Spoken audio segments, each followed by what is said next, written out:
ඉතින් කොහොමද ඔයාලට welcome to my channel Kia Story in UK. අද මගේ topic එක වෙන්නේ caregiver කෙනෙක් විදිහට එන කෙනෙක් දැනගන්න ඕන දේවල් මොනවාද? ඒ කියන්නේ UK caregiver කෙනෙක් විදිහට එන්න කලින් ඔයාලා කවුරු හරි දැනගන්න ආසාවෙන් ඉන්න දේවල් දැනගත යුතුම දේවල් තමයි අද මම කතා කරන්නේ. මම මේකේ කෙයා කියන එක ගැන විතරක් කතා කරන්නේ මොකද මගේ channel එකේ මූලික අරමුණ කෙයාගිව ඉන කෙනෙක්ට වැදගත් වෙන දේවල් කතා කරන එක. ඔක්කොටම කලින් කියන්න ඕන මාව subscribe කරපු, මගේ වීඩියෝ එක share කරපු, like කරපු, comment කරපු, මගේ හරි වැරදි පෙන්නලා දීපු හැමෝටම ගොඩක් ස්තුතියි. තවදුරටත් මගේ වීඩියෝ වලට ඔයාලා කැමති නම් මාව subscribe කරන්න, මගේ වීඩියෝ share කරන්න, like කරන්න. අපි මුලින්ම බලලා ඉමු. දැන් ඔයාලට වුණත් ප්‍රශ්නයක් ඇතිනේ caregiver කෙනෙක් විදිහට එන්න.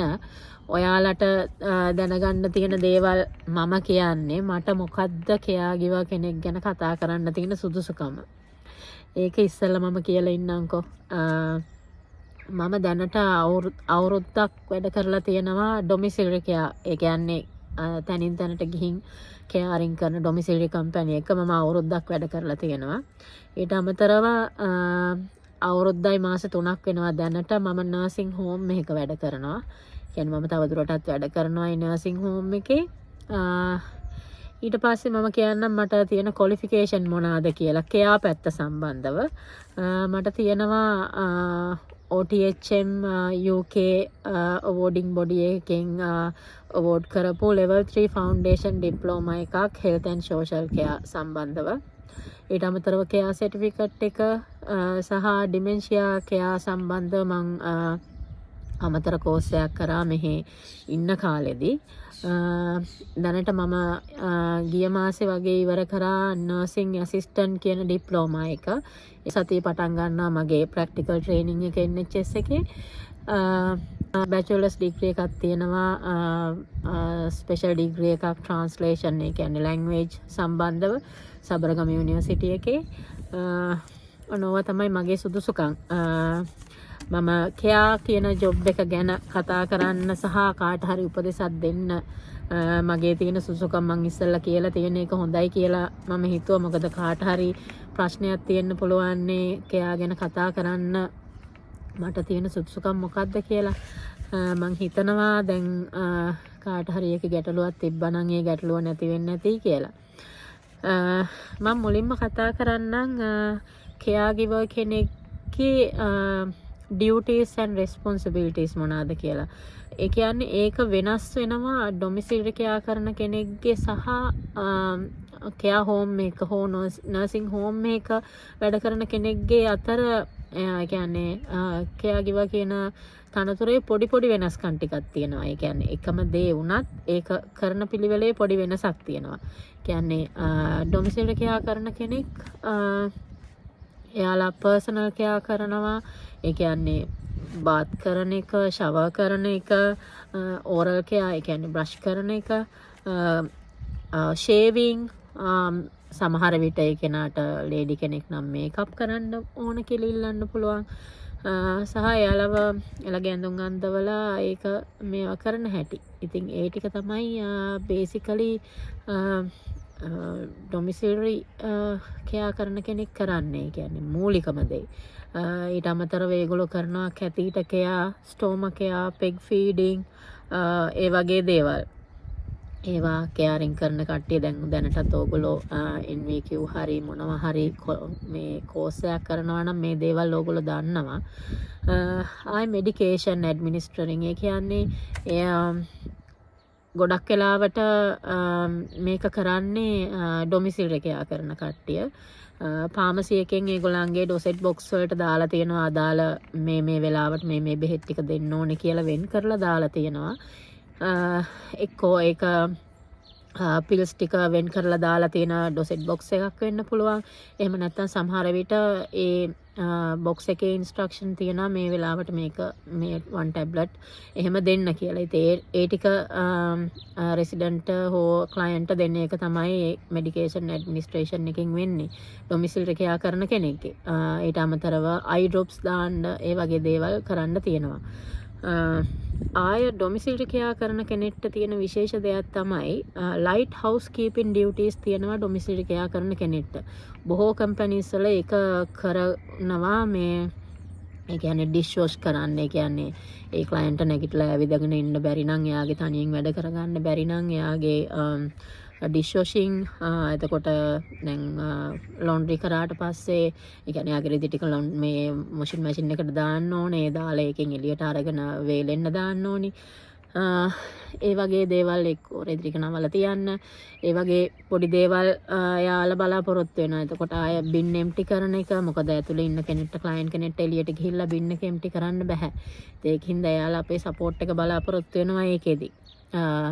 ඒ වගේ පොඩි ලයිට් හවුස් කීපින් ඩියුටිස් ඒකට ඇතුළත් වෙනවා. ආයේ සෝෂල් සිමියුලේෂන් කියලා එකක් තියෙනවා මේ කෙයාගිවර් මේ කියන ජොබ් එකේ. ඒ කියන්නේ සමහර අය ඉන්නවා එයාලට තමන්ගේ වැඩ කරගන්න සමහර විට එයාලටගේ කවුරු හරි ගෙදර කෙනෙක් ඇවිල්ලා කරලා දෙනවා වෙන්න පුළුවන්. ඒ සපෝට් එක නෙමෙයි එයාලට ගොඩක් වෙලාවට. එයාලට ඕනේ කවුරු හරි ඇවිල්ලා එයාලත් එක්ක කතා කර කර ඉන්න, chat එකක් දාගෙන ඉන්න, එයාලගේ දේවල් විස්තර අහන්න පොඩි ඒ වගේ දෙයක් වෙන්න පුළුවන්. ගොඩක් ඩොමිසිල් එකේ කරන කට්ටියට ඒ වගේ පැය 8 10 12 shift වගේ හම්බ වෙන අයත් ඉන්නවා. ගිහිල්ලා ගෙදරට ගිහිල්ලා පොඩ්ඩක් කතා කර කර ඉන්න, එයාගේ පොඩි දෙයක් කරන්න මොනවා හරි ඒකට හෙල්ප් එකක් දෙන්න, ඒ වගේ දේවල් කරන්න වෙන කට්ටිය ඉන්නවා.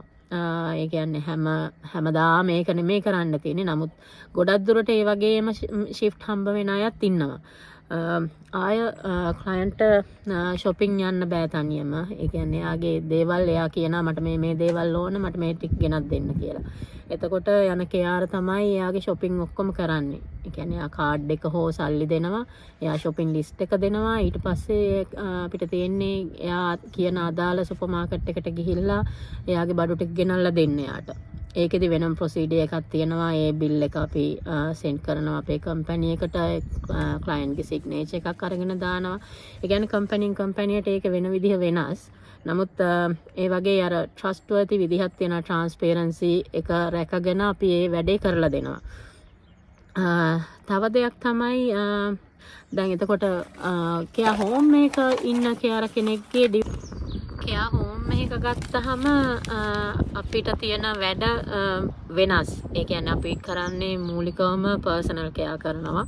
ඒ කියන්නේ පෑඩ් චේන්ජ් කරන එක, එයාගේ වොෂ් කරන එක, ෂවර් කරන එක, බාත් කරන එක, ඒ වගේ දේවල් තමයි මූලිකවම කරන්නේ.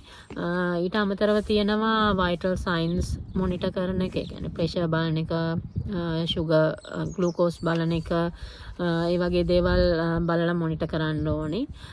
ඩයිනින් ටේබල් arrange කරන එක කරන්න තියෙනවා.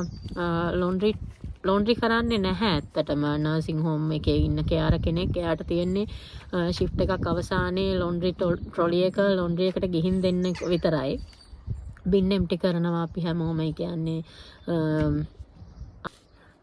ඊට අමතරව අපි කරනවා අපේ ඉන්න රෙසිඩන්ට්ස් ලව NHS එකේ හරි ප්‍රයිවට් හරි අපොයින්ට්මන්ට්ස් වලට ගෙනියන එක. ඒකෙදි ගොඩක් වෙලාවට යාළගේ ගෙදරින් ඒගොල්ලන්ට දාලා දෙනවා, ටැක්සි එක දාලා දෙනවා. අපිට තියෙන්නේ අත් එක්ක ගිහිල්ලා අපොයින්ට්මන්ට් එකේ ඉඳලා එයාව අරන් එන එක.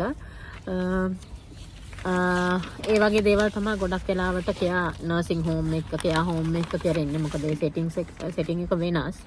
ඒකින්ද ගොඩක් වෙලාවට අපි කෙයාර කෙනෙක් වුණාම අපේ working hours ඩොමිසිල් කෙයා කරන කෙනෙක්ගේ working hours වෙන්නේ උදේ 7ට පටන් ගන්නවා. ඩොමිසිල් කෙයා කරන එක. ඒ කියන්නේ උදේ පාන්දර ඒ resident or client නැගිටින වෙලාවට එයාගේ morning calls කියලා තමයි කියන්නේ උදේ 7ට පටන් ගන්න එකට. උදේ 7ට පටන් අරගෙන ගොඩක් වෙලාවට ඉවර වෙන්නේ රෑ 10ට. ඒ කියන්නේ ක්ලයන්ට් බෙඩ් එකට දාන කෝල් එක තමයි අන්තිමට බෙඩ් කෝල් එක කියන්නේ. ඒ අතරට තියෙනවා ඒ කියන්නේ උදේ ගිහිල්ලා යාව එයාට බාත් එකක් හරි ෂවර් එකක් හරි නැත්නම් එයාගේ ෆුල් බොඩි වොෂ් එකක් හරි දීලා යාව අන්දලා එයාට උදේ කෑම දීලා බෙහෙත් ටික දීලා එයාව සමහර වෙලාවට බෙඩ් එකෙන් චෙයා එකකට ට්‍රාන්ස්ෆර් කරලා ඒ වගේ කරලා ආවට පස්සේ එයාට ආපහු යන්නේ දවල්ට. ඒ කියන්නේ ලන්ච් කෝල් එක. ඒ ලන්ච් එකට මෙහෙ කියන්නේ ඩිනර් ටයිම් එක කියලා. එයාලට දවල්ට කන්න තියෙන කෑම එක දීලා බෙහෙත් තියෙනවා නම් බෙහෙත් ටික දීලා ඊට පස්සේ ලන්ච් කෝල්ස් වලින් පස්සේ ලන්ච් කෝල්ස් ගොඩක් වෙලාවට ඉවර වෙනවා හවස 2 විතර වෙනකොට ඉවර වෙනවා. 1:00 2 විතර වෙද්දි. ඊට පස්සේ ගොඩක් වෙලාවට පටන් ගන්න තියෙන්නේ ආපහු 3:00ට 4ට. ඒ වගේ 4ට පටන් ගත්තට පස්සේ ඒක ගොඩක් වෙලාවට බෙඩ් කෝල්ස්. ඒ කියන්නේ ක්ලයන්ට්ගේ දවසේ වැඩ ටික ඉවර වෙලා යාට රැට එයාගේ නයිට් වලට එයාව මාරු කරලා ගොඩක් අයගේ තියෙනවා මේ ක්‍රීම් ඇප්ලයි කරන එක.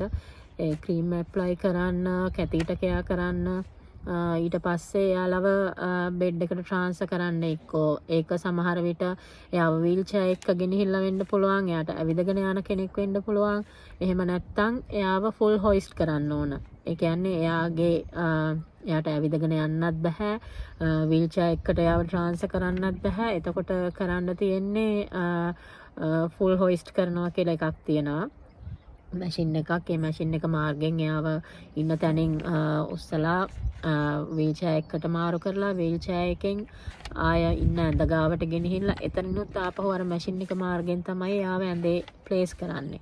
ඒකට තමයි හොයිස්ට් කරනවා කියලා කියන්නේ. ඔයාලා දැනටමත් දන්නවා ওই කෝස් එක කරන හින්දා ඔයාලා ඒ ක්වොලිෆිකේෂන් තියන අය හින්දා ඔයගොල්ලෝ දන්නවා මොනවද හොයිස්ට් කරනවා කියන්නේ මොනවද ස්ටෑන්ඩින් ඒඩ්ස් කියන්නේ. ඒවා ඔයාලා දැනටමත් දන්නවා ඇති. ඉතින් එහෙමයි. එතකොට රෑ 10 වෙනකන් ගොඩක් වෙලාවට ඩොමිසිල් කෙයා කරන කෙනෙක් පාරේ ඉන්නවා.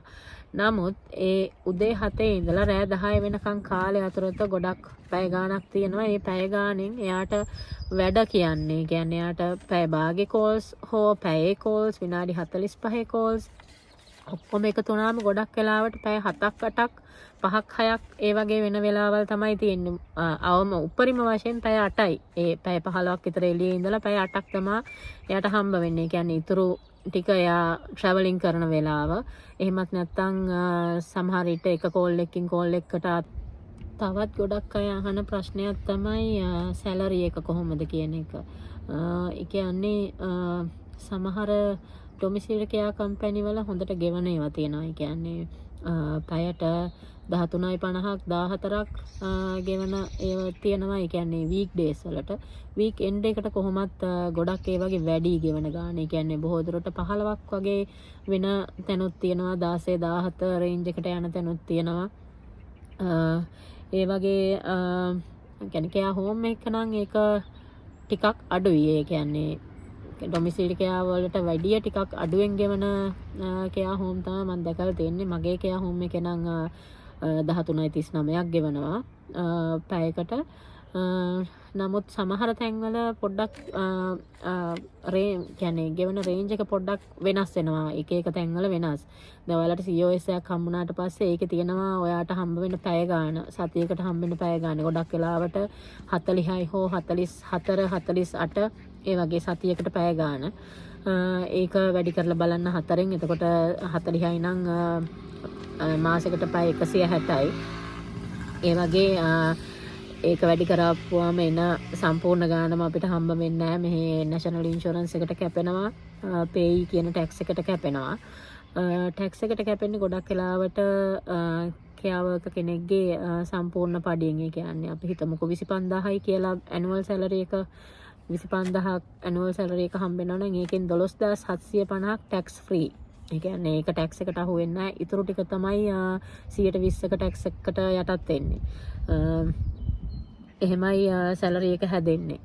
ගොඩක් ඒ වගේ මන්ත්ලි සැලරි එක දෙනවා. එහෙම නැත්නම් සමහර තැන් තියෙනවා සති දෙකෙන් දෙකට ෆෝර්ට්නයිට්ලි සැලරි එක ලැබෙන තැන්. ලොකේෂන් එක බැලුවොත් වැඩ කරන ලොකේෂන් එක ගැන කතා කරොත් ඩොමිසිල් කියලා කෙනෙක් on the road. ඒ කියන්නේ පාරේ තමයි යාගේ වර්ක් ලොකේෂන් එක තියෙන්නේ. ඒ කියන්නේ ක්ලයන්ට්ස් ලගේ ගෙවල් වලටනේ යන්න තියෙන්නේ. ඒකින්ද ගොඩක් වෙලාවට ඒක on the road. සමහර ඩොමිසිල් කෙයා කම්පැනිස් තියෙනවා long hours දෙන තැන්. එතකොට එයා ඒ තැනට ගිහිල්ලා ක්ලයන්ට් ගේ ගෙදර තමයි ගොඩක් වෙලාවට ඉන්නේ.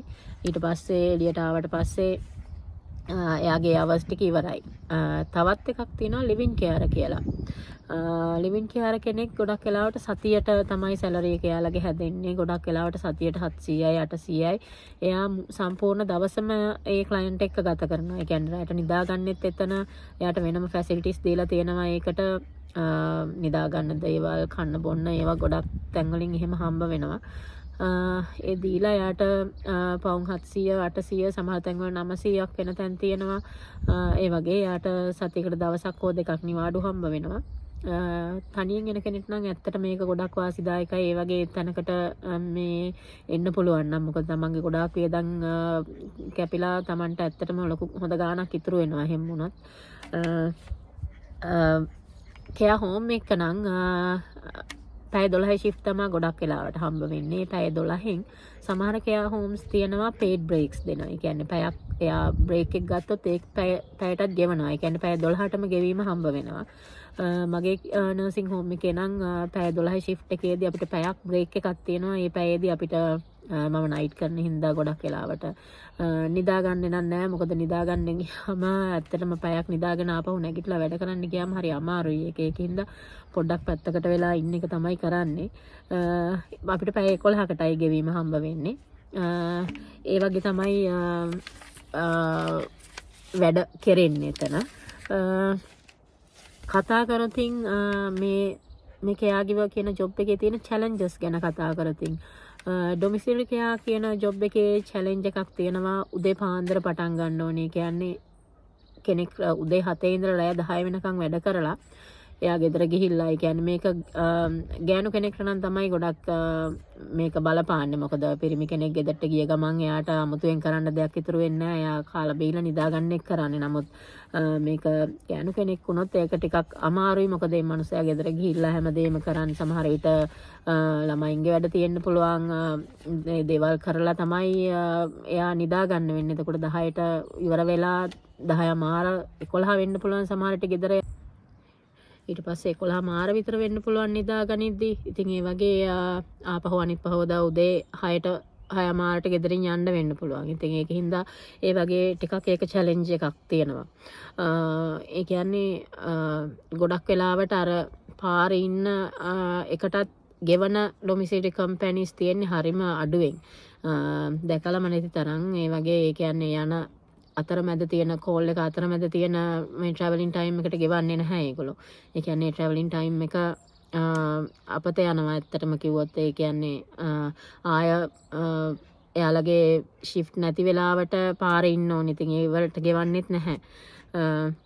ගොඩක් වෙලාවට ඩොමිසිලරි කෙයා කරන කෙනෙක් සමහර විට ටිකක් ස්ට්‍රෙස්ෆුල් වෙනවා වැඩි. මොකද ට්‍රැෆික් එකත් එක්ක පාරේ ඉන්නේ ටිකක් අර තමන්ට හරියට වෙලාවට යන්න බැරි වෙන්න පුළුවන්. ඒ වගේ දේවල් වෙන්න පුළුවන්. අර මම කතා කර හිටියේ ඩොමිසිලරි කෙයාවල තියෙන චැලෙන්ජස් මොනවාද කියලා.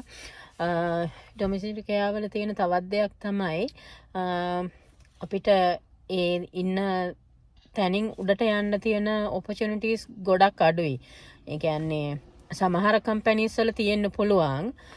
නමුත් මම අහලා තියෙන විදිහට ගොඩක් කම්පැනිස් වල කෙයා ඇසිස්ටන්ට් ගේ ඉඳලා සීනියර් කෙයා ඇසිස්ටන්ට් යන්නත් ලොකු කාලයක් ඉන්න ඕනේ. ඒගොල්ලන්ගේ එහෙම ඇත්තටම කිව්වොත් ප්‍රොසෙස් එකක් නැතිම තරම්. නමුත් කෙයා හෝම් එකක නර්සිං හෝම් එකක තත්ත්වය ඊට වැඩිය වෙනස්. එයාලගේ වර්කර්ස්ලට තියෙන කැරියර් ඔපචුනිටිස් ගොඩක් වැඩි. තව කෝස් තියෙනවා නම් කරලා ඒගොල්ලෝ සීනියර් පෝස්ට් එකකට ගෙනියන්න ඒගොල්ලෝ ගොඩක් වැඩ කරනවා. ඒ කියන්නේ මගේ නම් මම වැඩ කරන කෙයා හෝම් නෙට්වර්ක් එකේ ඒකේ ගොඩක් කැරියර් ඔපචුනිටිස් තියෙනවා. මම දැනටත් එහෙම ට්‍රේනින් එකක් ගන්නවා. ඒ කියන්නේ ඒකේ ඇත්තටම කිව්වොත් කෙයා හෝම් එක චැලෙන්ජස් ගොඩක් අඩුයි. ඒ කියන්නේ තියෙන ලොකුම චැලෙන්ජ් එක තමයි අවලි ඔබ්සර්වේෂන් කරලා ඒක හරියට ඩොකියුමන්ට් කරන එක. මොකද ඒක මත තමයි ඩිපෙන්ඩ් වෙන්නේ අපේ සේෆ්ටි එක. ඒ කියන්නේ වර්කර්ගේ සේෆ්ටි එක සහ ක්ලයන්ට්ගේ සේෆ්ටි එක දෙකම ඔබ්සර්වේෂන් වලින්. ඒක තමයි තියෙන චැලෙන්ජ් එක නයිට් කරන කෙනෙක්ගේ වුණත් ඩේ කරන කෙනෙක්ගේ වුණත් ඒක ලොකු චැලෙන්ජ් එකක්. ඒක හරියටම ක්ලයන්ට් ඉන්නේ මොන තත්ත්වෙද, කියන්නේ රෙසිඩන්ට් ඉන්නේ මොන තත්ත්වෙන්ද කියන එක අපි මොනිටර් කරලා ඩොකියුමන්ට් කරන එක තමයි අපේ තියෙන ලොකුම වගකීම, ලොකුම චැලෙන්ජ් එක නර්සිං හෝම් එකක. ආයේ තව තියෙන චැලෙන්ජ් එකක් තමයි ගොඩක් වෙලාවට නර්සිං හෝම් එක රෙසිඩන්ට්ගේ ෆැමිලි එකේ කට්ටියව මීට් වෙනවා වැඩි, මැනේජ්මන්ට් එක මීට් වෙනවා වැඩි ගොඩක් වෙලාවකට. ඒ කියන්නේ ඩොමිසිලරි වලදී ඒ කිසිම දෙයක් වෙන්නේ නැහැ. බොහෝ දුරට ගොඩක් අඩුයි ඒක. ඒ කියන්නේ ගෙදරට ගියාම ඒ ගෙදර ඉන්නේ සමහර විට ඒ ක්ලයන්ට් විතරක් වෙන්න පුළුවන්. ඒකින්ද එයාලට කිසිම කෙනෙක් මීට් වෙන්නේ නැහැ. එයාලා ඒ ක්ලයන්ට් හම්බ වෙලා එයාලගේ අවශ්‍යතාවය සපුරලා දීලා එනවා. නමුත් කෙයා හෝම් එක නර්සිං හෝම් එක තත්ත්ව වෙනස්. ඒගොල්ලන්ට ගොඩක් වෙලාවට මැනේජ්මන්ට් එක කෙලින්ම හම්බ වෙනවා, ෆැමිලි මෙම්බර්ස්ලා හම්බ වෙනවා. ඒකින්ද එයාලත් එක්ක ගනුදෙනු කරන්න ඕන විදිහක් තියෙනවා. එතනදී පොඩි චැලෙන්ජ් එකක් තියෙනවා. අපි බෙනිෆිට්ස් ගැන කතා කරොතින් කෙයා හෝම් එක තියෙන බෙනිෆිට් එක තමයි 12 hours shift එකක් ගොඩක් දුරට හම්බ වෙන්නේ. ඒ 12 hours වලින් 1 hour break එකක් තිබුණත් 11 hours වලට අපිට පේ කරනවා. ඒ කියන්නේ අපේ පඩිය පැය 11කට තමයි හැදෙන්නේ. එක ප්ලේස් එකක වැඩ කරන්න පුළුවන්, අපිට තනින් තැනට යන්න ඕනේ නැහැ. ඒ වගේ දේවල් තියෙනවා. නමුත් ඩොමිසිලරි කරද්දි තියෙනවා පොඩි බෙනිෆිට් එකක්. දැන් හෝම් එක වැඩ කරන කෙනා වෙනම shopping යන්න ඕනේ. shopping යන්න ඒවා මේවට වෙනම එළියට බහින්න ඕන. නමුත් ඩොමිසිලරි කෙයා කරන කෙනෙක්ට අතරමැද තියෙන බ්‍රේක් එක සමහර විට පැයක් දෙකක්, පැය දෙක තුනක් වෙන්න පුළුවන්. ඒ වගේ බ්‍රේක් එකකදී Tamanට ඕන දේවල් shopping යන්න, Tamanගේ මොන හරි වැඩක් තියෙනවා නම් කරගන්න, ඒ වගේ දේවල් කරගන්න පුළුවන්. ඉතින් අර ගොඩක් වෙලාවට කෙයා හෝම් එකක ඉන්න කෙනා පැය 12ක් නම් ඒ පැය 12ෙම අර රෙසිඩන්ට් ගැන තියෙන රෙස්පොන්සිබිලිටි එක හැමම තියෙනවා. නමුත් ඩොමිසිලරි කරන කෙනෙක්ට එයා එතන එක ක්ලයන්ට් කෙනෙක්ගේ වැඩ ටික ඉවර කරලා එළියට ආවට පස්සේ, ඒ කියන්නේ එයා ලොග් අවුට් වුණාට පස්සේ ඒ ක්ලයන්ට් ගැන තියෙන රෙස්පොන්සිබිලිටි එකෙන් එයා අයින් වෙනවා. ඒක ඇත්තටම බෙනිෆිට් එකක්. මොකද ඒක ගොඩාක් වෙලා කියන්නේ තමන්ගේ ඔළුවේ තියාගෙන ඉන්න ඕන දෙයක් නෙමෙයි. නමුත් නර්සිං හෝම් එක හෝ කෙයා හෝම් එක වැඩ කරන කෙයාර කෙනෙක් ඒ රෙස්පොන්සිබිලිටි එක ඩියුටි ඔන් වෙච්ච වෙලාවෙ ඉඳලා ඕෆ් වෙනකම්ම එයා මත තියෙනවා මේ රෙස්පොන්සිබිලිටි එක. ගොඩක් වෙලාවට ඩොමිසිලරි කෙයා කරන කෙනෙක්ට හම්බෙන තව වාසියක් තමයි, ඒක වාසියක් කියලාම කියන්න බෑ. ඉතින් පාරවල් දැනගන්න පුළුවන්, එයාට තනියෙන් ඕන දියාවක යන්න එන්න මේක ලැබෙනවා. ඉතින් ඒ එන්කරේජ්මන්ට් එකක් ලැබෙනවා. ඉතින් තනියෙන් ගෙවල් හොයාගෙන යන්න ඕන, වෙන නගර මේ වෙන්න පුළුවන්, එහෙම හොයාගෙන යන්න වෙනවා. ඒ වගේ දේවල් තියෙනවා. ඕවරෝල් ගත්තහම ඩොමිසිලරි කෙයා වලට කැමති කට්ටියක් ඉන්නවා. නර්සිං හෝම් එකේ එක තැනක වැඩ කරන්න කැමති කට්ටියක් ඉන්නවා. ඒකේ ගොඩක් වෙලාවට පිරිමි අය කැමති ඩොමිසිලරි කෙයා කරන්න. මොකද ඒගොල්ලන්ට ඒක ලොකු චැලෙන්ජ් එකක් නෙමෙයි. උදේට ගෙදරින් එන ටික චැලෙන්ජ් එකකුත් නෙමෙයි. ගෙදරට ගිහිල්ලා ඉතුරු කරන්න තියෙන වැඩ ටික චැලෙන්ජ් එකකුත් නෙමෙයි ගොඩක් දෙනෙක්ට. ඒ කියන්නේ 14ක් හෝ සාමාන්‍ය පිරිසක් ඇති ගෙදර ගිහිල්ලා යම් කිසි කියන්නේ වයිෆ් වැඩට යනවා නම් එයාගේ වැඩ කොටසකුත් ඉතුරු වෙනවා. ඒ වගේ අයත් ඇති. නමුත් මම දන්න ගොඩක් අය ඉතින් ඒගොල්ලන්ගේ ගෙදර ගියාට පස්සේ ඒගොල්ලෝ ෆ්‍රී. ඊට පස්සේ අනිත් පහුදා උදේට එන ටිකත් ඒගොල්ලෝ ලොකු චැලෙන්ජ් එකක් නෙමෙයි එයාලට. ඒකින්ද එයාලා කැමති ඩොමිසිලරි කෙයා කරන්න. ගොඩක් කාන්තා පාර්ශවය නම් ගොඩක් අකමැති ඩොමිසිලරි කෙයා කරන්න. මොකද අර තියෙන ස්ට්‍රෙස් එකයි අර උදේ ඉඳලා රැ වෙනකම් පාරේ ඉන්න ඕන එකයි ඒ ටික එක්ක. කෙයා හෝම් එකක් ඕන, නර්සිං හෝම් එකක් හම්බෙන එක තමයි ඇත්තටම ලේඩි කෙනෙක්ට ගොඩක්ම අයිඩියල් ඔපචුනිටි එක. ඉතින් හැම දෙයකම හොඳයි. ඒ වගේ ඉතින් එන්න කලින් හැමදේම හොයන්න. ඉතින් එන්න කලින් තමන් තීරණය කරන්න මේ දේවල් මම කියන්නේ මුලින්ම කියන්න ඕනේ, මේ දේවල් කියන්නේ ඔයාලට එන්න එපා කියන්න නෙමෙයි. එන්න, නමුත් මේට එන්න කලින් මේ දේවල් දැනගෙන ආවොත් ඇත්තටම ඔයා කම්ෆර්ටබල් මෙහෙට එද්දිම ඔයා කම්ෆර්ටබල් ඔයා දන්න ඔයාට තියෙන වැඩ මොකක්ද ඔයාගේ කොහොමද ඔයාගේ වර්කින් ලයිෆ් එක ඒ වැඩ කරන පැටර්න් එක මොකක්ද ඔයා ඒ ඔක්කොම දැනගෙන ඉන්නේ එතකොට ඔයාට කිසිම මේ කියන්නේ මෙහෙට ඇවිල්ලා කලකිරෙන්න දෙයක් දුක් වෙන්න දෙයක් ඉතුරු වෙන්නේ නැහැ මොකද ඔයා දන්නව හැමදේම මෙහෙට එද්දි ඔයා එකට ඇඩ්ජස්ට් වෙන්න හරි ලේසි එතකොට ඇත්තටම UK කියන්නේ හොඳ රටක් ජීවත් වෙන්න හොඳ රටක් හොඳ පරිසරයක් තියෙන රටක් ඒ කියන්නේ මේ දේශගුණයට අකමැතිම කෙනෙක් ඇරෙන්න මේ දේශගුණේ එච්චර ලොකු අමාරුවක් නැහැ හැමෝටමයි කියන්නේ පුරුදු වෙන්න එහෙම ලොකු අමාරුවක් නැහැ ඇත්තටම මොකද අපිත් දැන් වින්ටර් දෙකක් පහු කරා ඒ කියන්නේ එච්චර ලොකුවට ඒක අපිට අමාරුවක් විදියට දැනුන්නේ නැහැ ඒ වගේ ඕන කෙනෙක්ට මං හිතන්නේ මේක මේ දේශගුණයට අනුගත වෙන්න පුළුවන් අනිත් එක මේකේ තියෙන අනිත් දේවල් වලටත් ඉක්මනින්ම අනුගත වෙන්න පුළුවන් කියලා තමයි මම නම් හිතන්නේ. ඒකින්ද එන්න කිසිම දෙයක් නොදැනෙනවට වැඩිය මේ දේවල් මුල ඉඳලම ඔයාලා දැනගෙන එනවනම් ඕගලන්ට පුළුවන් ඕගලන්ගේ වර්කින් ලයිෆ් එක බැලන්ස් කරගන්න. ඒ කියන්නේ ඔයා හස්බන්ඩ් ඇන්ඩ් වයිෆ් නම් ඉන්නේ ළමයිත් ඉන්නවනම් ඔයාලට කතා කරගෙන එන්න පුළුවන්. අපි මෙන්න මේ විදිහට නම් මට වැඩ තියෙන්නේ මේ විදිහ අපි කරමු. ඒ වගේ දේවල් කතා කරගෙන ආවම ගොඩක් ලේසි. මේ රස්සාව කියන්නේ රස්සාව එපා වෙන්නේ නැහැ. රස්සාව කරගෙන යන්න පුළුවන් බොහොම කැමැත්තෙන්. මොකද කෙනෙක්ට වැරදි වැටහීමක් ඇති වෙන්න පුළුවන් මේකේ තියෙන අමාරු පැත්ත කියලා කවුරු හරි එන කෙනෙක්ව ධෛර්යමත් කරන්න දෙන්නේ කියලා නෑ. එහෙම කිසිම දෙයක් නෑ. එන කෙනාව දැනුවත් කරන්නයි ඕනේ. එන කෙනා දැනුවත් වෙලා ආවට පස්සේ එයාලා මේ රටට ආවට පස්සේ ඒගොල්ලන්ට සිද්ධ වෙන අපහසුතාවල් නැතුව යනවා. ඒකයි මගේ විශ්වාසය නම්. මොකද මටත් ඒ එන්න කලින් මට යම් දේවල් මම දැනගෙන ආවා. ඒකින්ද මට ලේසි වුණා මේකට ඇඩ්ජස්ට් වෙන්න. ඉතින් ඒ වගේ තවත් කෙනෙක් එනකොට ඒ කෙනා හරියට දැනගෙන එන්න, ඒ කෙනා දැනුවත් වෙලා එන්න, මොන හරි දේවල් ප්ලෑන් කරගෙන එන්න. ඒකට තමයි මේ වීඩියෝ එක. එහෙනම් මගේ වීඩියෝ එකෙන් ඔයාලට වැදගත් ළමක් ලැබුණා කියලා හිතෙනවා නම් මාව සබස්ක්‍රයිබ් කරලා ලයික් එකක් දාලා මගේ වීඩියෝ එකක් ෂෙයා කරලා මට සපෝට් එකක් දෙන්න කියලා ආදරෙන් ඉල්ලා සිටිනවා. තවත් දවසක මේ වගේ වැදගත් වීඩියෝ එකකින් හම්බ වෙමු. ගිහින් එන්නම්.